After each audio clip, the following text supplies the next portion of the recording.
Here we go. Welcome back, ladies and gentlemen, to the Sports Med Bros podcast. This is episode 66.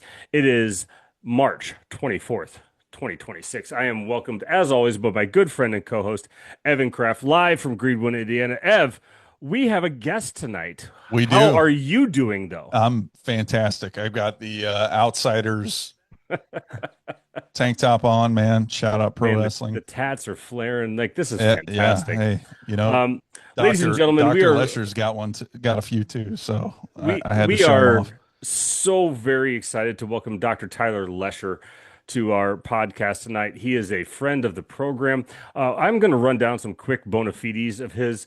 Listen, we don't have time for everything. We're going to let him tell his story, but he is a Casper College, New Mexico State, Cal State Chico, and Cal PA grad. He has worked on many levels of basketball, including college and the pros, and is currently a private practitioner. He is the founder of ARC, Advanced Rehab Certification, and a damn good social media follow. Ladies and gentlemen, welcome Dr. Tyler Lesher to the program. Thank you for joining us tonight, Tyler. Thanks for having me. I should have worn my cutoff too, man. We could have like sat and just hang out. And, it's nice as shit here. Like I would have no Well, issues with well, we that. recently switched to video content as well, so you can feel free to show off as much as Perfect. you Yeah. want. But Yeah. real quickly, I mean, thank you so much for joining us tonight. We know that you're very busy, especially during this National Athletic Training Month. But the first biggest question that everybody has is that we ask everybody, what is the 30,000 foot view of your career? What has brought you to this point? What is your path? Tell us how you got here, Tyler. Yeah, I mean, so first and foremost, thanks for being flexible with my schedule and kind of adjusting on the fly. Yeah. Well, that's what athletic trainers are all about, right? Yeah, that's really what it is. Um, Two, thanks for having me on. But then three, the 30,000 foot view, I guess my path in life was to always work at the highest level of basketball, no matter what it was.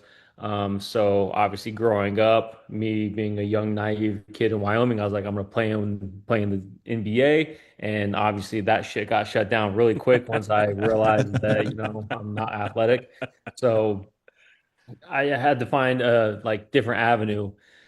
My initial thought when I started school was I was like, like orthopedic PA was kind of like that new upcoming thing, like or at least like PA was. So I was like, maybe I'll do that. And like I'll just work with the NBA team. As I did my research, I was like, that's really not a thing. So then I went into nursing and I got through the program and I was like, I fucking hate this. Like this is awful. But while I was doing that, I was taking sports medicine classes on the side to maintain full eligibility or maintain a full line of credits so that I can keep my scholarship. And finally, the his name's Dan Dalen. Probably owe him my entire career for saying this, but like, I was sitting in the training room studying for a nursing exam at one point. He's like, "What the fuck are you doing, man?" He was like, he goes, "Clearly, nursing is not for you." He's like, "Look where you're at. Look what you're doing. Look how easy athletic training is for you." He's like, "You need to get out of that and just go all into athletic training." I was like, you're probably right. 2 weeks later was like the Rocky Mountain Athletic Training Association weekend or whatever. And he came back and he was like, "Hey, I got a list of schools that will, take you in right now starting next year and you'll get a, jump start into the program." So I was like, well, hell with it, let's do it. So I ended up in New Mexico State because I had family down there, and yeah, just got the bachelor's in athletic training, and then just kind of never looked back from there. I wanted to work in basketball. Obviously, when we go into a GA spot, that's not a basketball role, right? That's a full-time position. So what I did was I went to where the hell I go? Chico. So I went to Division 2 so that I could work with basketball and already start getting that on the resume. So I did that for 2 years, and then honestly, I left my master's. I couldn't get a job like at all. It was the craziest thing ever. Like, went back to New Mexico. I started DJing, started bouncing to like make ends meet and pay the bills and whatnot. And finally, throughout the course of my career, I ended up meeting. His name's Dan Shiminsky. He's now the head athletic trainer for the Denver Nuggets. And he called me one day and he was like, "What the hell are you doing?" I was like, living at a bar, bouncing. And I said, why? And he's like, I got three teams on the line that are looking for like a intern for, it was at the time the D League. And it was the Bulls, the Warriors, and the Cavaliers. And he was like, send me your resume and I'll send it off to him. Never heard from the Bulls. Went through four interviews with the Warriors and three with the Cavs, and ended up getting the Cavs. And that was the year they were coming off the championship. So where they took the Warriors to Game 7. So I went there at a very high point of Cleveland. Not that anybody really wants to be in Cleveland, but it was a very high point of Cleveland coming off the championship. The Cleveland Indians were just going to the World Series, so like it was a big time for Cleveland.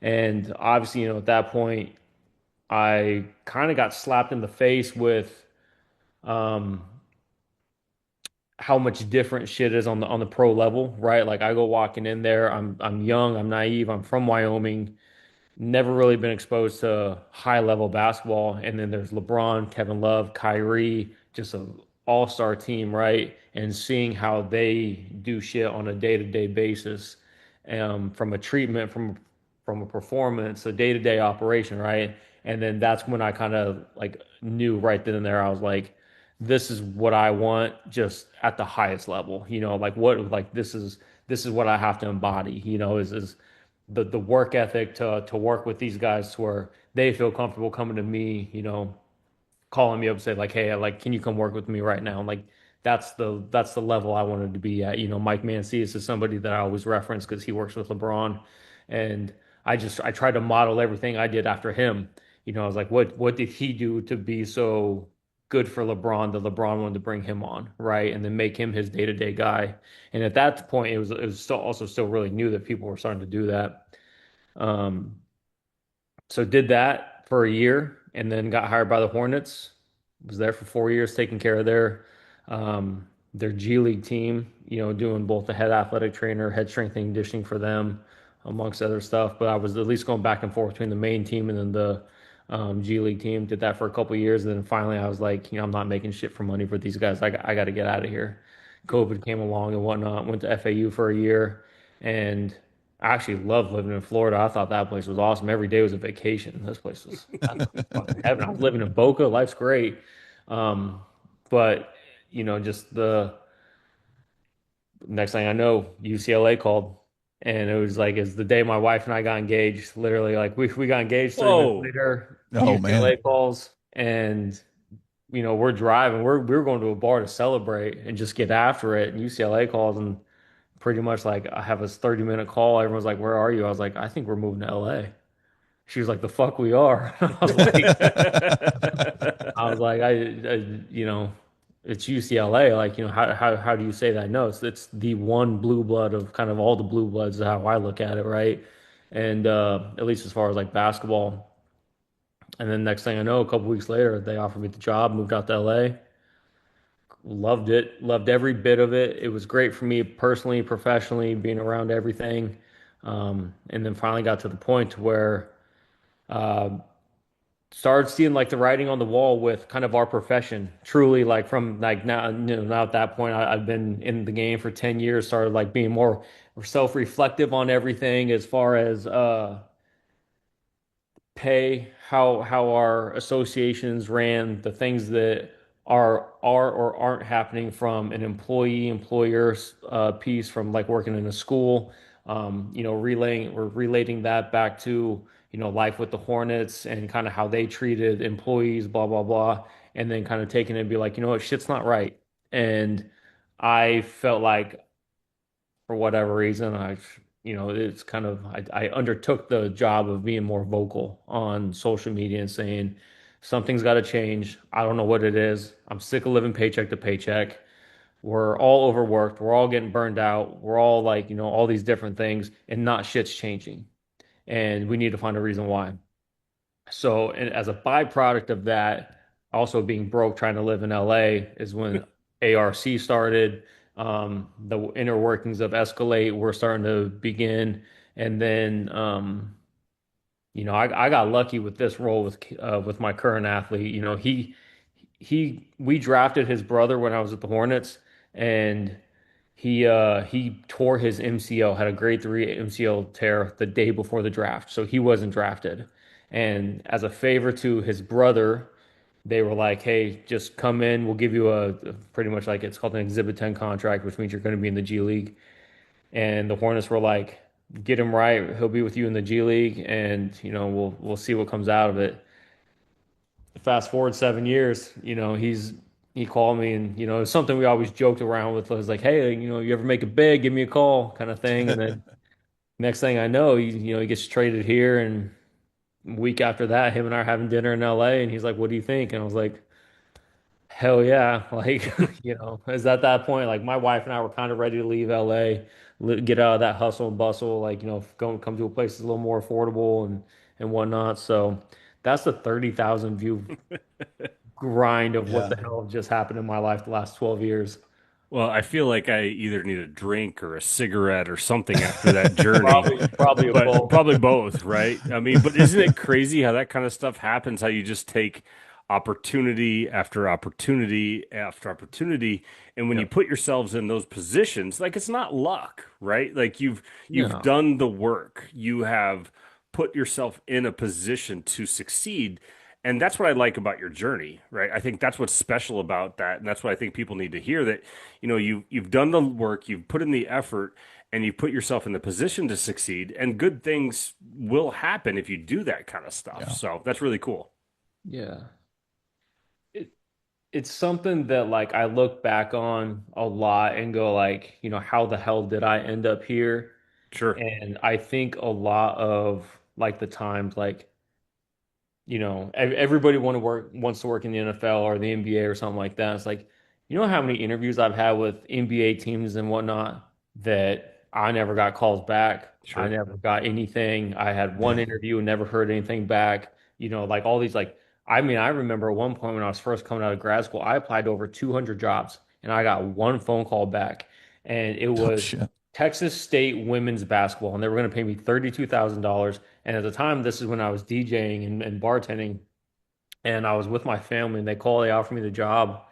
And my mom's like, "You're gonna take it, right?" I'm like, "I don't think I'm gonna take it." She's like, "Fuck you mean you're not gonna take it?" And I was like, "Yeah, it is gonna happen. Like, I just like I don't want to go there." And it was like a month later is when the whole thing with the Cavaliers happened. Sure. And like it just yeah, opportunities, everything kind of presents itself as it needs to. But yeah, I mean, I'm a big believer of like, just invest in yourself, put yourself in the right rooms and the right things will happen for sure. I think that sentiment echoes pretty well with both of us. Yeah. You know, I think, we talk about all the time how right place, right time is a huge, huge deal. But if you've done the work and put yourself in a position to be in that right place at the right time, that's almost more important than anything. And then, like having the resume, having the skills to back that stuff up, obviously, is just as big as anything. But please, Ev, I'm stepping on your toes. Go ahead, talk for a little bit. No, you're good.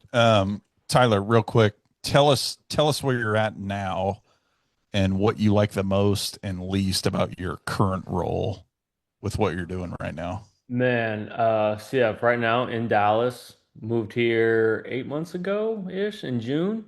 Um, I mean, I'm not gonna lie, man. Like my running joke is I work an hour a day. I just don't know when that hour is gonna be. That's kind of the pro and the con of it. Like Sure. I am at my athlete's beck and call. Like he is typically pretty good. Like, we do have a general schedule like on practice days, game days, whatever it might be. But there are times where like he might just call me like, "Yo, we need to go get some work in," and Yeah. 8 o'clock, and I probably wouldn't have heard from him all day, right? And Yeah. I'm getting ready to go to bed and get a call like, "Hey, like you need to come over and get the work." All right, well here we go. That's Yeah. um, it is what it is. But when he pays the bills, and who the hell am I to say no, right? It's just one of those things. So, I mean, honestly, the best part is I've known Caleb for 7 years. He's been one of the best humans that I've ever worked with, let alone treated, trained, anything like that. I wouldn't have left a job like UCLA if it wasn't to be with a really good human, right? Not just an athlete, but like a really good human that I want to be around as much as we are and working together. So that is definitely by far the best piece of it. It's like, when we go.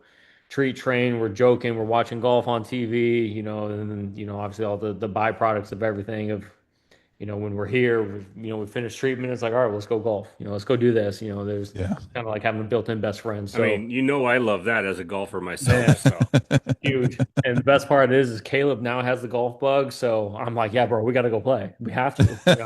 He's like, yeah, man, 100%. We got to go. So as far as your role, I mean, obviously we're all three of us are now in the private sector. What what do you wish people knew more about what goes on behind the scenes? And I guess there's it's two parts to this. Where do you want to take that from here? Like what do you want to build off of what you're currently doing? Obviously you've had ARC, you've got your huge social media following, but where do you want to take what you're doing now in the future? Yeah, I mean, possibly, taking on one or two other athletes is kind of how I look at it.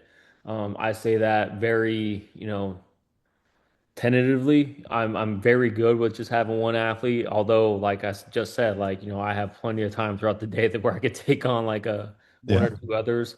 But I'm a big believer in keeping the main thing. And right now, professionally, like he is the main thing that I work with. So I'm very much trying to keep it like that. The one thing that, people got to realize on the back end of everything I do, um, it's when you're with a team, there's stress that comes with everything, just as we know, team related Yeah. stuff. The biggest thing is like, when my athlete gets hurt, it's like this shit's on you, right? Like you better do all the research and figure out everything you can to get him back as soon as possible because if he doesn't, obviously he's going to look at you. The people, the athletic trainers, the PTs, whoever on the team are looking at you and saying, this guy fucking sucks.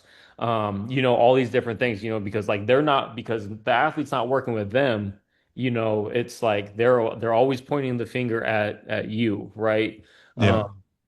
So there is like that kind of, and maybe it's just me, but like that's the stress that I bring on myself with it. When my athlete's hurt, it's like, okay, all eyes are on me in the sense of like I got to get him better as quick as possible and as safe as possible.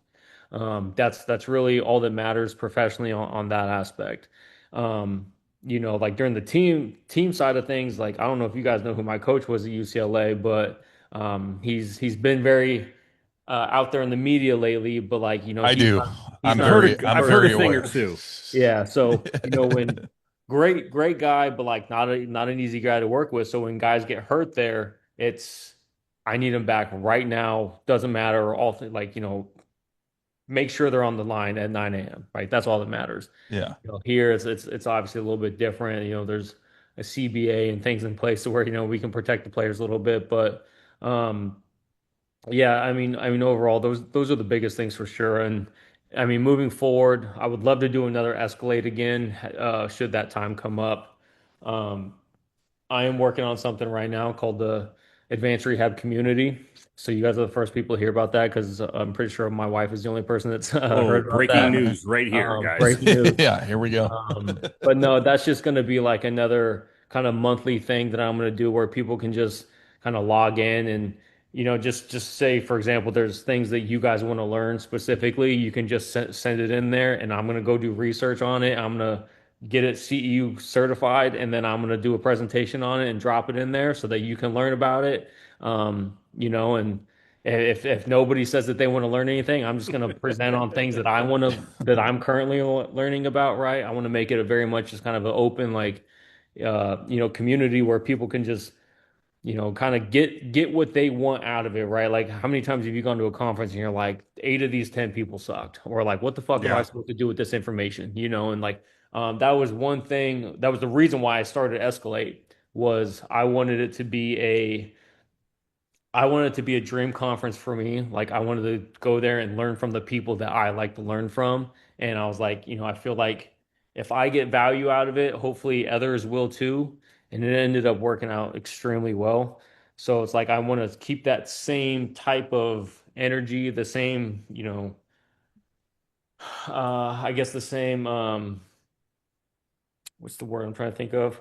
Uh It's like you same want to keep the momentum motivation, going. just the momentum of everything Yeah. with it Yeah, and keep it going and just keep giving people high quality information that they're not going to get in a book, right? sure. Because I just think that those days are also long gone with it. So I just want to keep providing a high level of education for people and make it applicable to what people like within our skill set also want, you know. No Yeah. doubt. No doubt. I Um, think we all, I think the majority of athletic trainers forget about that piece, right? That, hey, we tape, we give water, but we also do rehab. We also Yeah. triage. We also evaluate. we Like also educate. we also educate, and we're so caught up in the bullshit of the three kind of areas of triage, water, taping, and then everything else is just kind of whatever. But that's good to see that, guys like Aaron and I, we crave that because obviously we go to multiple, you go, Aaron, you go to more conferences than I do, obviously, but I'm always looking to improve my skill set no Mhm. matter what. And I'll be honest with you, there's a lot of conferences, I won't name anything on here, but they don't offer that. It's just not there. Like it really isn't. I So mean, how many times can you um, talk about rehabbing an ACL, right? Like, Yeah. yeah, exactly. And we don't talk enough about MCL sprains or high ankle sprains or concussions is a huge one that Right. nobody ever talks about, right? So um, anyway, escalate. If you're doing that next year, the Sports Med Bros would love to be a live part show, of live that, show. Live a show. part of that Dude, live show. we were gonna do it here in Dallas, and so my wife and I mean, my wife's the crutch to everything. Escalade would never happen last year if it wasn't for her. But we got to Dallas and we're like, well, let's start looking at venues. Let's see if we can make this happen again. And the one thing that we never, I guess, realized or paid attention to was fucking FIFA is this year. Yeah, oh So yeah, every Yeah. country has yeah, everything already booked and whatnot, and we were like the two places that we could find were like, I mean, so costly. It was like, well, this is just, it's not even in the budget. We don't know. Like yeah, at the time, the Mavericks were going to be really good, right? Preseason, they were like, you got Kyrie, Cooper, like all these like big name players, and we're like, damn, like we're probably going to make a deep run in the playoffs anyway. And I was like, well, if I plan this the right way, I was like, how I did it last year, I was like, this would be the beginning of the finals. And I was like, I can't even plan for that, because what am yeah, I going to do? Plan this whole conference and then say we're in the finals and I can't be there, yeah, So then it just kind of Sure. became one of those things of like, Escalade's probably not going to happen this year. So that's when the advanced rehab community kind of came in. It's like, all right, how can I still provide high quality information and give back to, everybody within our community that wants to take advantage of it. yeah, Well, I think I speak for Ev, and we would love to be a sponsor slash live show proponent of that kind of thing, if and when Absolutely. that ever comes. Moving on real quickly, we were in professional sports. I decided to move on. Ev decided to move on. Tell us why you decided to move on, and what was the kind of onus for why? I mean, you spoke a little bit about your player that you deal with recently, but like leaving professional sports is not easy, right? And or like college sports even like Yeah. leaving that nest is not easy. Tell us why you decided to leave organized stuff.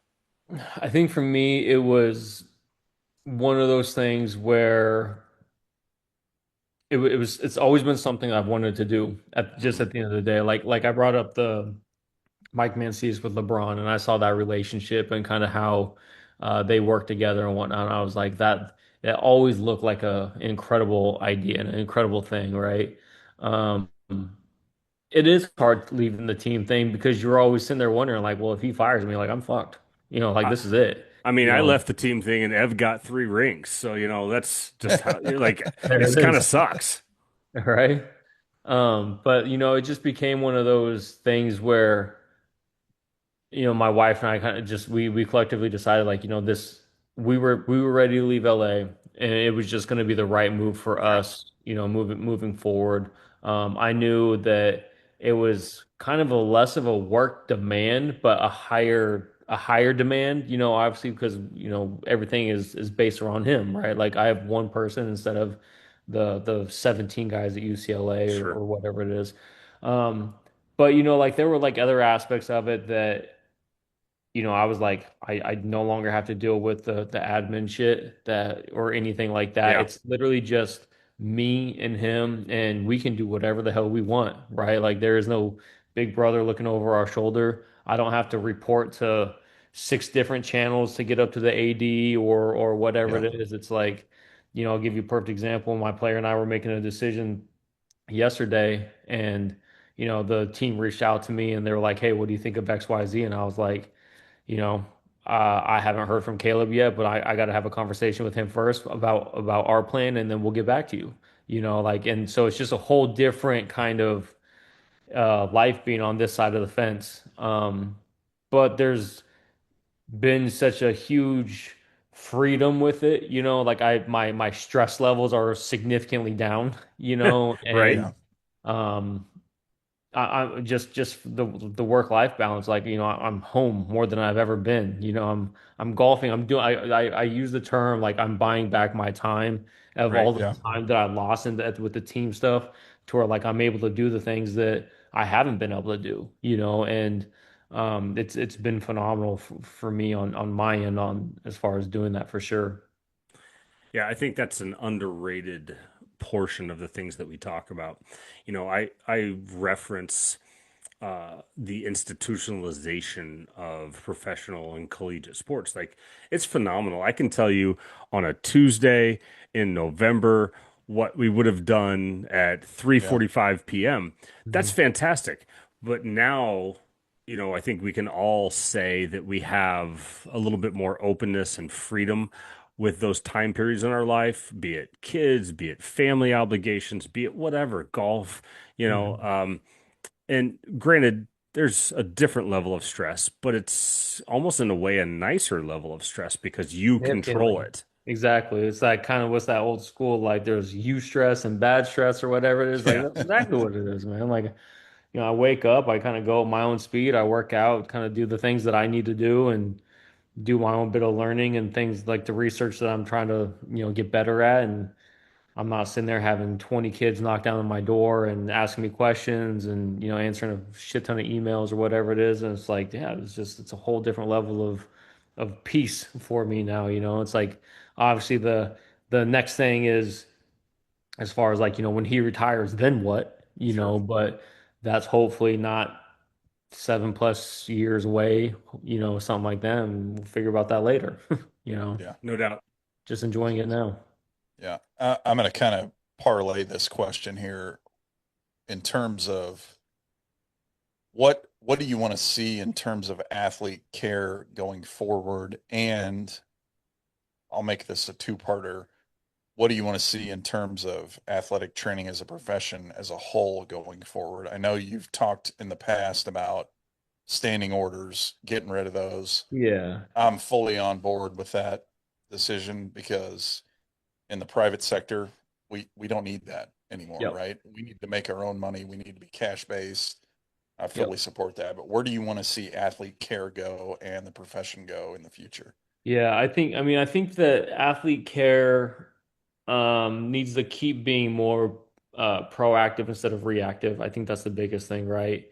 Yeah, But more so that like athletic trainers need to have more influence on the performance aspect of absolutely. everything. This is kind of why my athlete and I kind of, I don't want to say that we coined it, but we got the term of performance therapist instead Yeah, of just athlete, athletic trainer. I think it kind of defines my role better as far as the things that I do with him, right? Because I mean, we go straight off the table onto the floor, under a barbell, onto the court. It's like yeah, it's uh, uh, athletic trainer. I don't think signifies everything that like kind of what I do. So that's kind of where we got that. So I just want to see that keep being more progressive. I want to see athletic, just not I don't think there's such thing as preventative care, but if there is, it's due to being more proactive with our care, right? yeah, I think that that's the big piece to it. As far as athletic training, I'll say this: if we don't make decision soon as far as like what we want out of a profession. I think our profession's fucked. I think that it should just dissolve and we should all just be, medical whatever, clinicians, something, you know what I'm saying? Um, I I do think that we need to get rid of standing orders. I think that until we can stand on our own 2 feet and say that we are a medical provider, then we will always be so and so's little brother that always has eyes looking over him. We're never allowed to do anything because you can't dry a needle unless you got a doctor's signature, and you're always getting slapped on the wrist for it. Yeah. Just shit like that. Like I'll give you a perfect example. I was at UCLA. There's zero laws and rules about being, an athletic trainer out there. In my private practice, I could needle, shockwave, do whatever the hell I wanted. But when I was at UCLA, because of all these different rules and whatnot, it's like every single time I wanted to needle somebody, I had to go get my director of rehab signature. I had to go get a doctor's signature. And it was just like every single time, it's like, this is a joke. Like, this is a fucking joke. The second piece to everything is I think that we need a unified legislation. It can't be state by state based. I think that makes Yeah. no sense.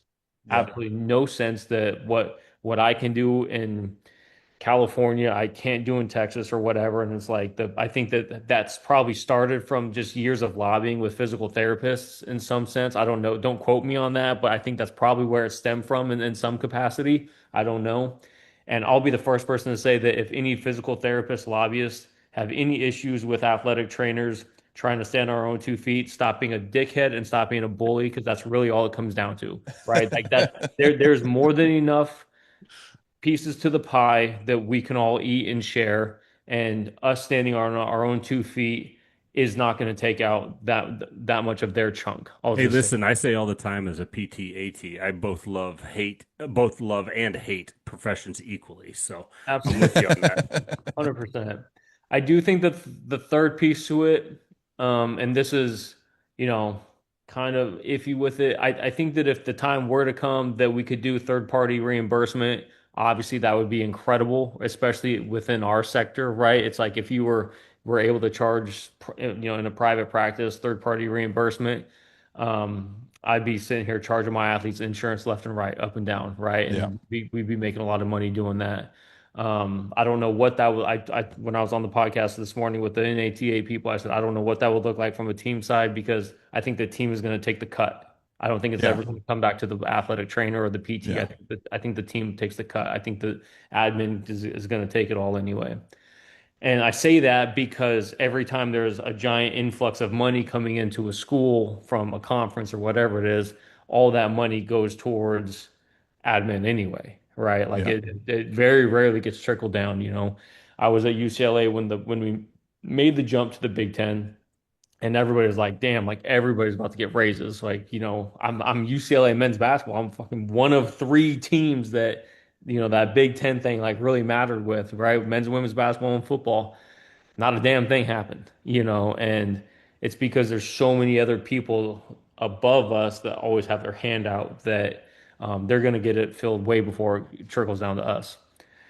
So I think that all in all, like these things need to happen.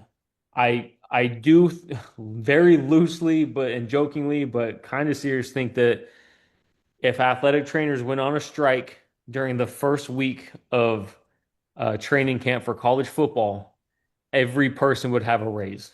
And because you know why? Because a college football coach, I just mean, imagine Nick Saban, if he couldn't practice because the athletic trainers were on strike, his athletic trainer would have a $20,000 raise by the end of the day. I guarantee it. if not Um, more.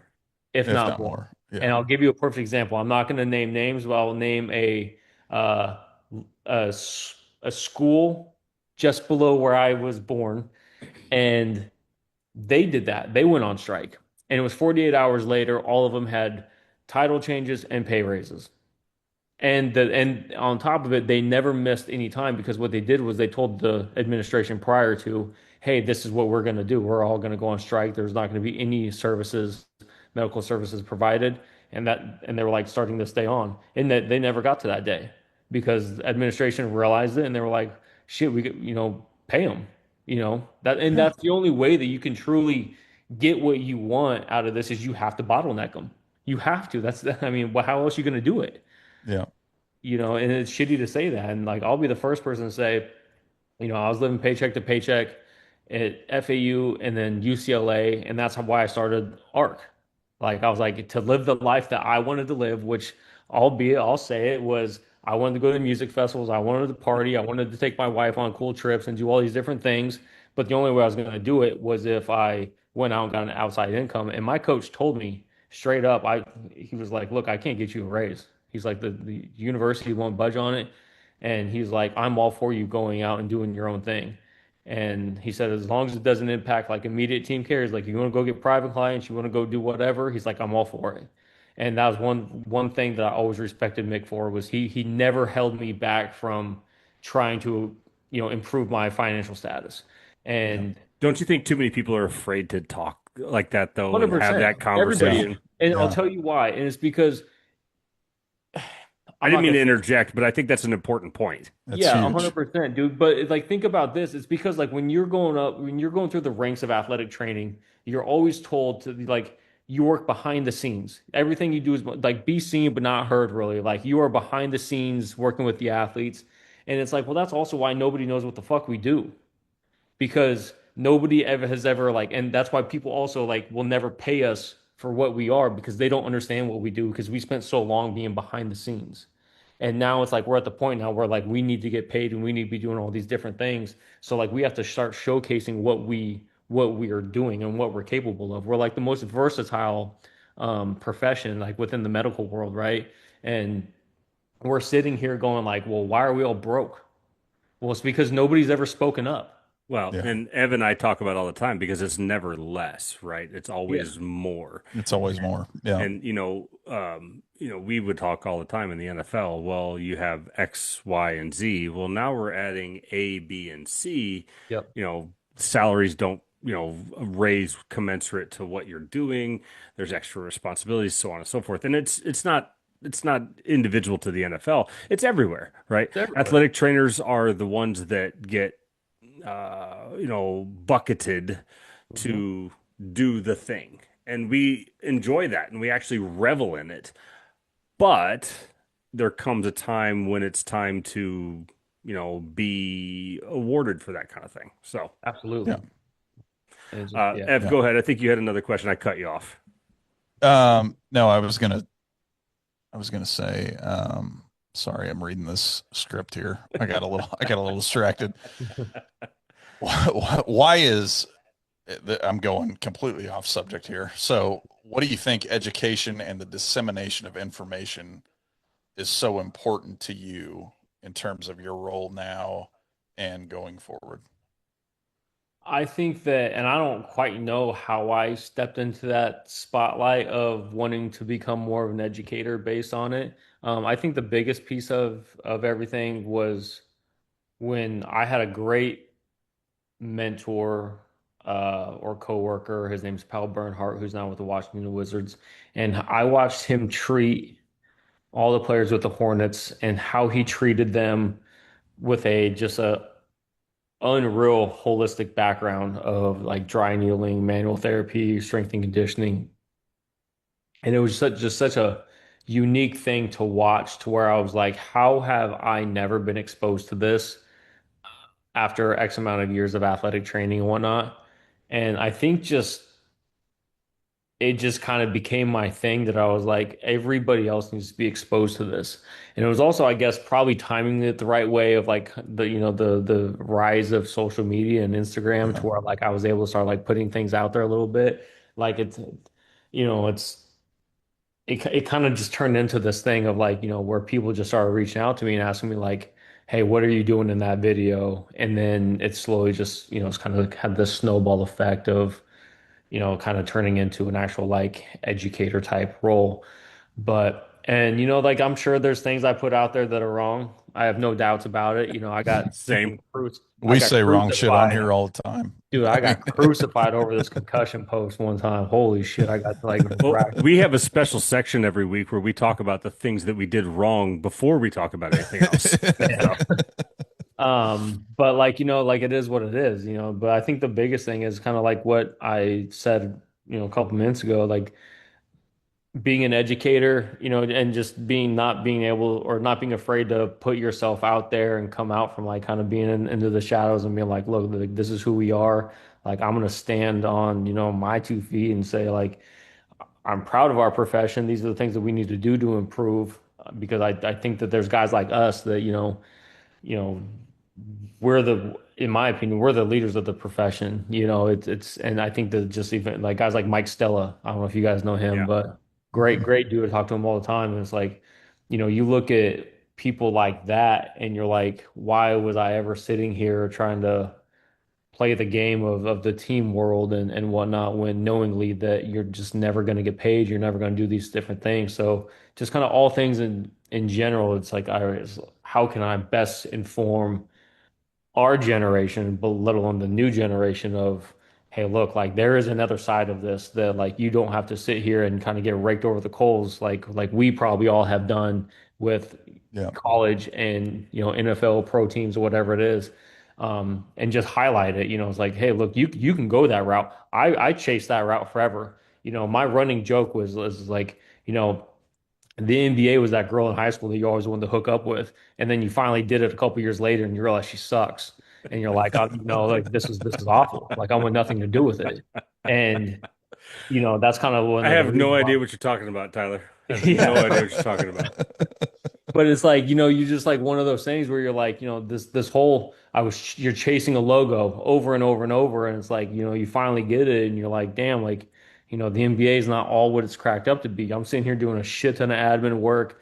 I'm still having to punch a clock. I'm doing all these different things just to work with, just to wear the logo and whatnot. It's like I'll just go buy a $20 t-shirt and be just as happy, you Yeah. know. Well, and I think we talk about all the time, like we put these things on a pedestal as Yeah, professionals because we couldn't do the things that yeah, we're helping out the people that are doing it, right? And so, like I tell people all the time, I was a really competitive guy in high school, but I just wasn't very good at anything. So like the sports medicine was my avenue, right? And so you get there and then you do it and you have fun with it, either collegiate, high level collegiate or professional or whatever.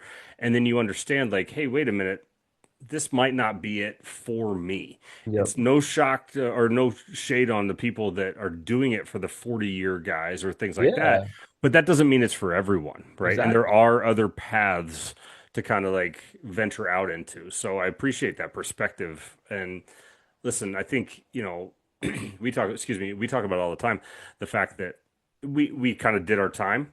We experienced it. We're glad that we did it. It shaped Yeah, us, but that absolutely. doesn't mean it defines us, kind of Yep. thing. So, You never look back and be like, damn, like that was a no, bad life event. It's Yeah. like shit, like competed for a world championship, I've worked in the NBA. Like, no, I'm never gonna look back and be like, damn, that sucked. yeah, Like I Yeah. mean, for I sure. did something that, most people have never done in their lives or will ever come close to. And it's like, I did it by chasing a basketball. And, it's something that, I joke around all the time. Like the little basketball is taking me further in life than anything else in the world has. Sure. Yeah. No doubt. And it's just it is what it is. And yeah, like you said, it doesn't define us. It's just a piece of us. Yeah. Well, I think that's a really good summation. If we could, very quickly, obviously we can't summate your career in 45 Mhm. minutes, but tell people just real briefly.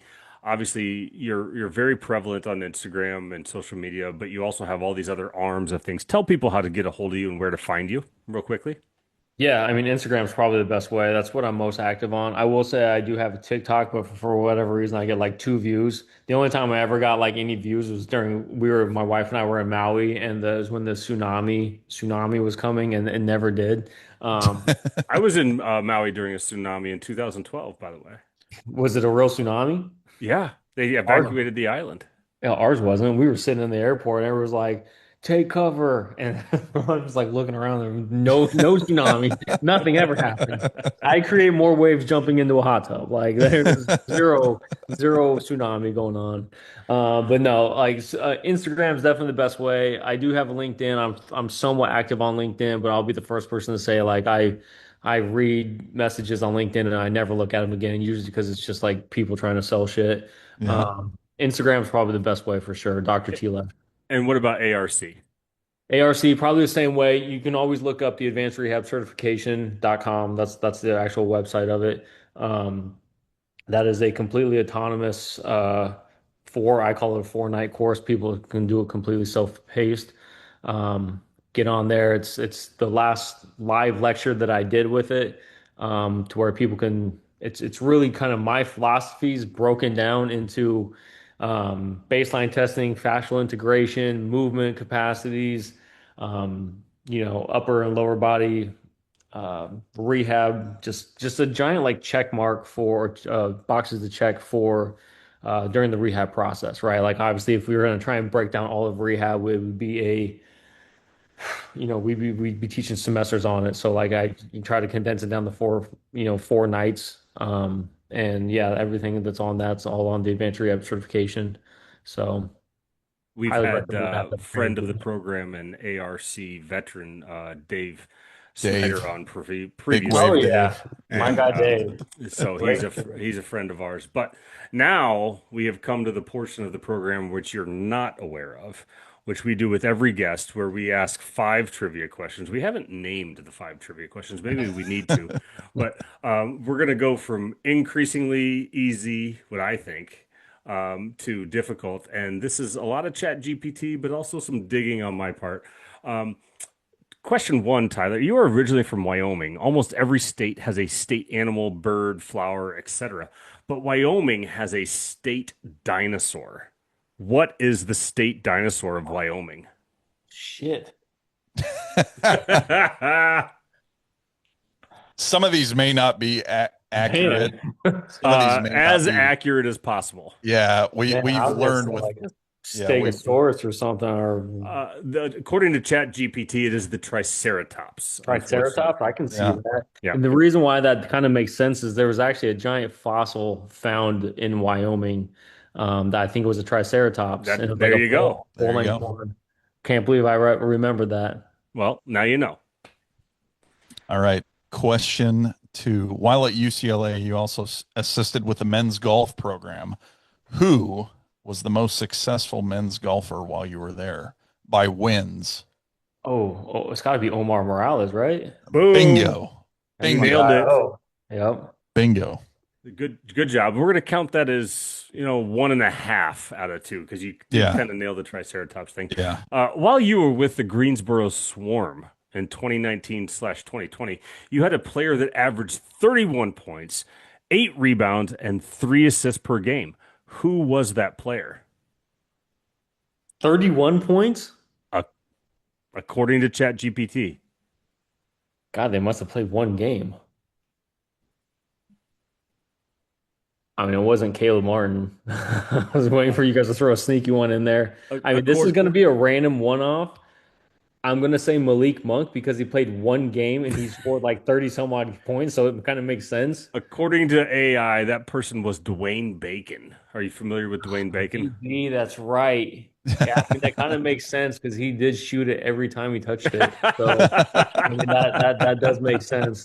And he's making a lot of money over in Monaco or Japan now or something like that. So Well, that kind of makes sense. Well, There you we're go. here to inform you. That's what we do. Yeah. Dwayne Bacon.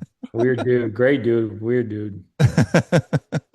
All right, next one. The New Mexico State mascot is well known as the Aggie, or Aggies plural, but that mascot also has a proper name. What is that proper name? Was it Pistol Pete?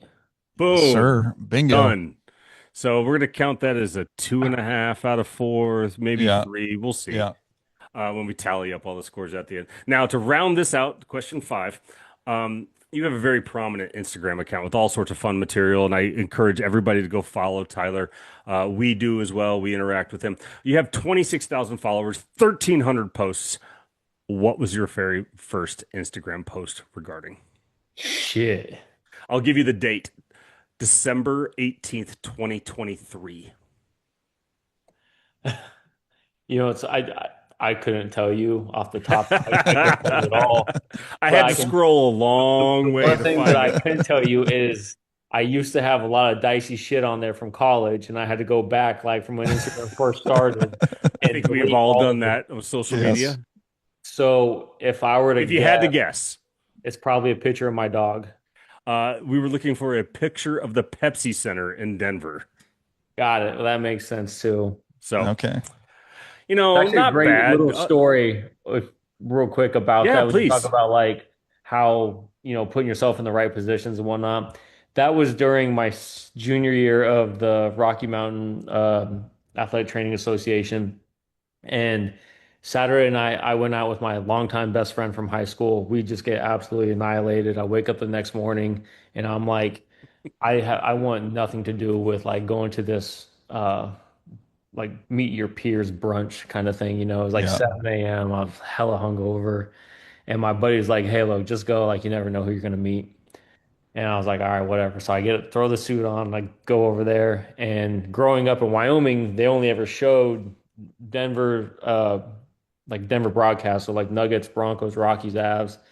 And, I grew up a Nuggets fan and I'm like standing in the room. I like look across and his name was Jim Gillen. And he was a longtime head athletic trainer for the Nuggets. And he was just standing there. Nobody knew who he was. And, um, I walked up to him and I said, hey, like, I want your job. And he goes, meet me at the Pepsi Center tomorrow morning. So I went to the Pepsi Center, and that's when I ended up meeting Dan Chiminski, who was the guy that called me to get me those See, internship calls. And he brought me in for practice, and that's when I took that picture. And Oh, that's how wow. the whole that's thing what we're happened. talking about. This is why That's we cool. have the podcast to tell stories like that. So, Yeah. Yeah, Yeah. I 100%. think the take home message is go talk to people, put yourself out there. Yes. absolutely. Yes. Talk to people. And, what a better place to land the plane than that tonight. Dr. Tyler Lesher, thank you so much for your time this evening. Thank you guys. Yeah, As we man. tell everybody, don't tell one person, tell two people about the podcast. We love to be here to tell stories and interview people. Thank you, as always, to everybody who listens. Thank you to Ev. Thank you to Tyler this evening. We're gonna land this plane, bring it on home right there tonight. But please check us out on all of our socials and the things that we do. Interact. Tell us how much you love Tyler. Tell us who to listen to next, and tell us who to interview next. And we're going to continue NATA month, the rest of the month, which isn't much. We've got next Yeah. week, and we're going to round this out. But thank you, Tyler. Anything else before we sign off for the evening?